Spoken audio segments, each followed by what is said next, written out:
தாய் தமிழ் உறவுகளுக்கு வணக்கம். திமுக வேட்பாளர் மாற்றம் என்ற தலைப்பில் இந்த காணொளியை நாம் காண்கிறோம். திமுக வேட்பாளர் மாற்றம். திமுக வேட்பாளராக ஈரோடு கிழக்கு தொகுதி இடைத்தேர்தலில் அறிவிக்கப்பட்டவர் சந்திரகுமார். இவர் விஜயகாந்தின் நெருங்கிய நண்பர். தேமுதிகவின் முக்கிய பொறுப்பில் இருந்தார். தேமுதிக ஆரம்பிப்பதில் இவருக்கும் ஒரு முக்கிய பங்கு உண்டு. 2011ஆம் ஆண்டு நடைபெற்ற தமிழக சட்டப்பேரவைத் தேர்தலில் விஜயகாந்த் கட்சியில் தேமுதிகவில் அதிமுக கூட்டணியில் போட்டியிட்டு ஈரோடு கிழக்கு தொகுதியில் வெற்றி பெற்றவர்தான் இந்த சந்திரகுமார். சந்திரகுமார் சட்டமன்ற உறுப்பினராக ஆன பின்பு அவருக்கும் தொண்டருக்கும் நெருக்கம் குறைந்தது. மேலும் விஜயகாந்த் அவர்களுடைய பெயரை சொல்லி அவர் தேமுதிகவில் பண மோசடி செய்ததாக கூறப்படுகிறது. பொதுக்கூட்டம் நடத்துவது, மாநாடு நடத்துவது, கேப்டன் நிகழ்ச்சி என்று பல லட்சக்கணக்கான ரூபாய்களை தொண்டர்களிடம் மோசடி செய்ததாக குற்றம் சாட்டப்பட்டது. மேலும்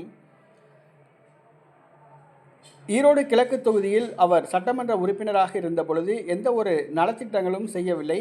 தொகுதி நிதியை முறைகேடு செய்ததாகவும் கூறப்படுகிறது. இந்த சூழ்நிலையில் 2016ஆம் ஆண்டு இவர் விஜயகாந்துடன் கருத்து வேறுபாடு ஏற்பட்டு கருணாநிதி ஆலோசனையின்படி மக்கள் தேமுதிக என்ற ஒரு கட்சியை ஆரம்பித்து திமுகவுடன் கூட்டணி அமைத்து ஈரோடு கிழக்கு தொகுதியில் போட்டியிட்டு தோல்வியடைந்தார். பின்பு திமுகவில் தன்னை இணைத்து கொண்டார். தற்பொழுது திமுக வேட்பாளராக அறிவிக்கப்பட்டுள்ளார். ஆனால் ஈரோடு மாவட்ட துணைச் செயலாளர், திமுக மாவட்ட துணை செயலாளர் அவர்கள் ஈரோடு கிழக்கு தொகுதியில் போட்டியிட வாய்ப்பு கேட்டிருந்தார். ஆனால் தொடர்ந்து ஈரோட்டை சாராதவர்களே ஈரோடு கிழக்கு தொகுதியில் வேட்பாளர்களாக நிறுத்தப்படுகிறார்கள் என்று தன்னுடைய ஆதங்கத்தை வெளிப்படுத்தினார். மேலும் திமுக வேட்பாளராக சந்திரகுமார் நிறுத்தப்பட்டது திமுக தொண்டர்களுக்கு சுத்தமாக பிடிக்கவில்லை.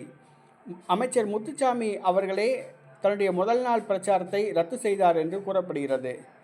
அமைச்சர் முத்துசாமி அவர்கள் சந்திரகுமாருடைய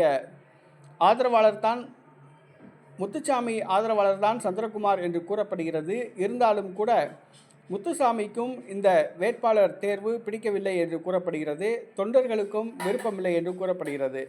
அறிவாலயத்திடம் தங்களுடைய புகார்களை அனுப்பியுள்ளதாக கூறியுள்ளனர். அதாவது திமுக வேட்பாளர் சந்திரகுமார் அவர்களை மாற்றக் கோரி அவர்கள் கோரிக்கை வைத்துள்ளதாக கூறப்படுகிறது. திமுக தலைமை ஆலோசித்து வருவதாகவும் கூறப்படுகிறது.